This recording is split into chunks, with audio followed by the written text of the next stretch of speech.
Tonight we are digging into the Trump administration's proposed freeze on federal grants and loans. Just minutes before the freeze was scheduled to go into effect, a federal judge temporarily blocked it.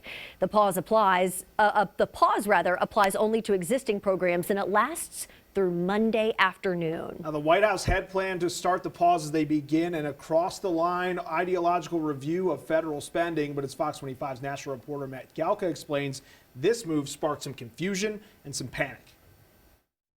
A Monday night memo from the Office of Management and Budget called for a blanket temporary pause to federal grant and loan programs starting Tuesday evening. The memo reading in part, the use of federal resources to advance Marxist equity, transgenderism, and Green New Deal social engineering policies is a waste of taxpayer dollars that does not improve the day-to-day lives of those we serve. It led to confusion among organizations and anger from Democrats. In an instant, Donald Trump has shut off billions, perhaps trillions of dollars that directly support states, cities, towns, schools, hospitals, small businesses, and most of all, American families. Social Security and Medicare were excluded from the pause, along with programs providing direct payments. An update Tuesday from OMB gave more specifics, reading in part, funds for small businesses, farmers, Pell Grants, Head Start, rental assistance, and other similar programs will not be paused.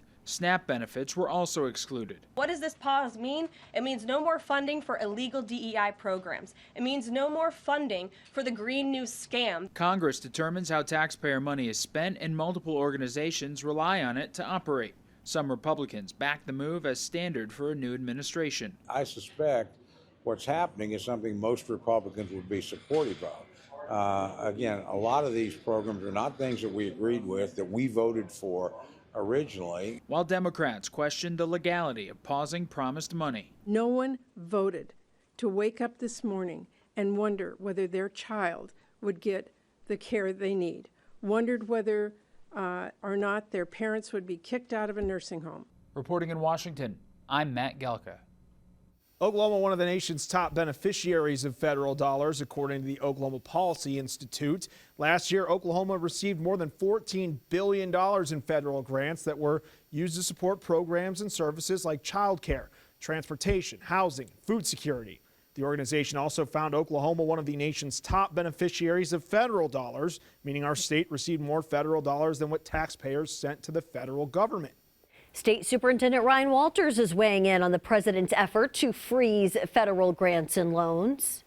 He is absolutely fulfilling his campaign promises to abolish the Federal Department of Education. I think this is a crucial step to peel back Joe Biden's indoctrination that he's pushed from the Federal Department of Education.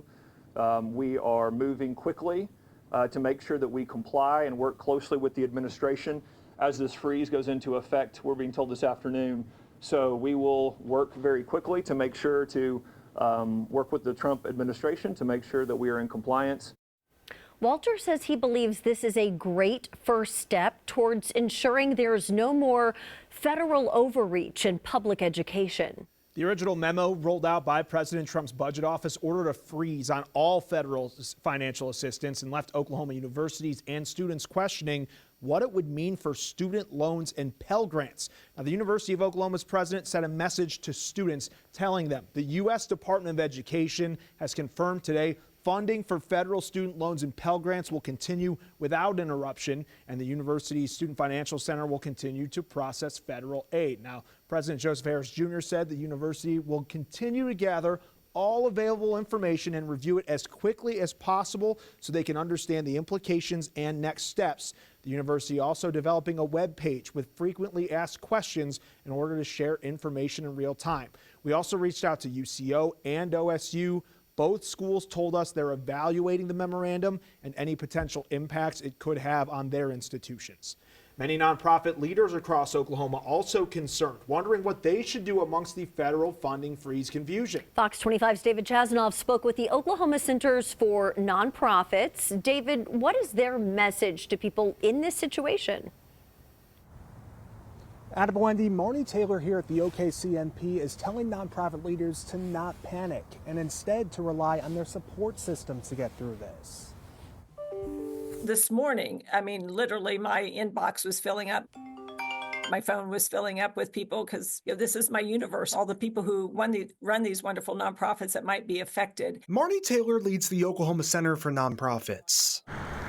She says today's announcement from the Trump administration has led to many questions from others in the nonprofit sector.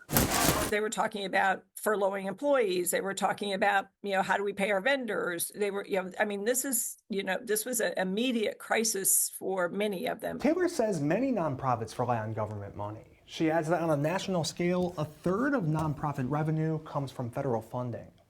This can almost be a mental health thing for nonprofit people because we've been through COVID. We've just been through COVID and there's still some COVID trauma. With so much uncertainty about what's coming next Monday, Taylor offers advice to nonprofit leaders. Stay strong and make wise business decisions that can have the least impact on your clients as well as your employees. She says now is a time for people to help their favorite nonprofit. This is going to be a time where those donated dollars are going to even be more important. So while there's lots of questions from nonprofit leaders about the situation, Taylor is encouraging them to contact lawmakers and seek their help. Reporting live in Oklahoma City, David Chasanoff, Fox 25 News.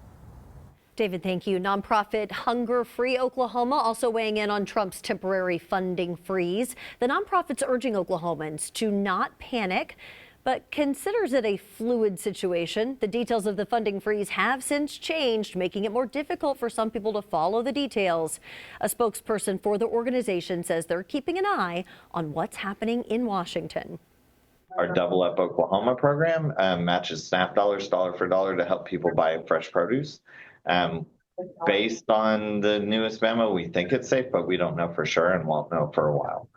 And so what we're trying to tell folks is, one, don't assume anything is gone, right? Operate under normal until you hear otherwise.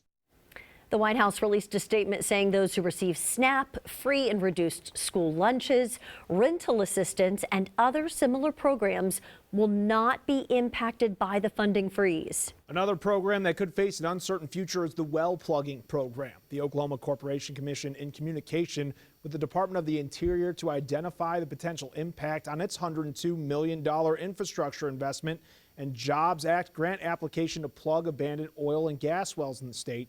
The commission submitted its application last month. The Cherokee Nation Chief of Staff addressing President Trump's decision to pause federal grants and loans. In a memo, Dr. Corey Bunch says the Cherokee Nation currently evaluating its programs for any potential impacts and that many of the departments and housing programs are generally funded and will continue to operate as normal.